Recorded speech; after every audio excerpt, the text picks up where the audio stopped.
Comando Polícia Nacional Timor-Leste ela encontra a linha ministerial CIRA, onde busca solução para o problema comunidade não bem afetado, ou se construção de edifício quartel-geral PNTL.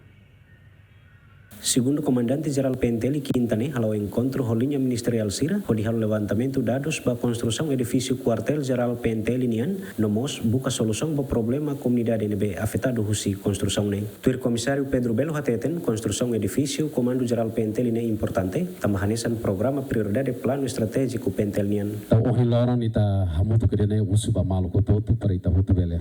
solução. Também está tendo a construção Polícia Nacional de Timor-Leste ali o edifício do quartel PNTL fatin idane ita hutu tendo a beleona fatinemos la subsentiona ba serviços de atividade de operação PNTL ninia também está tendo a exigência a serviço de bem macora dauk né aumenta para bebek então precisa de condição nida de que dia coordinuna ita bele halaona serviço né e não é mais ita voltar mais bele hatene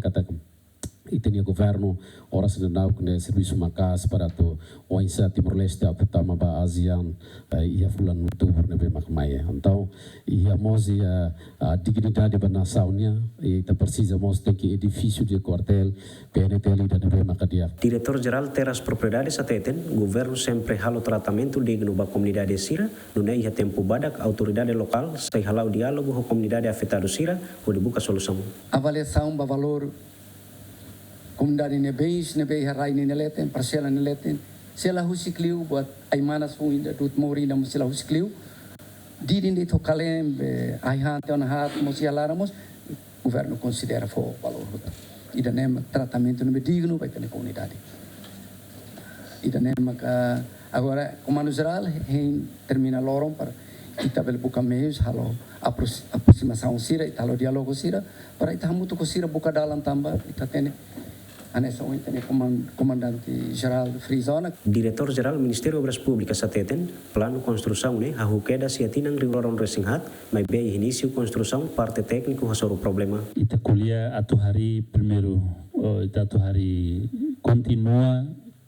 quartel-geral PNTL o quedas fosse 2014 a responsabilidade da construção quartel-geral PNTL dane no dar dono do projeto né Ministério Interior nós utilizador do PNTL e essa condição ainda né no processo lá até 2016 ou 2017 quando a implementação está sorando problema ia ninguém fondasi ba construção nerasi. O macai nebe afetado se construção edifício quartel-geral PNTL ne hamutuk hat notuir plano semana oin autoridade local suku Paikoli seitur hamutuk kodi halo diálogo com comunidade afetado sira antes halo levantamento dados. Equipa cobertura ZMN.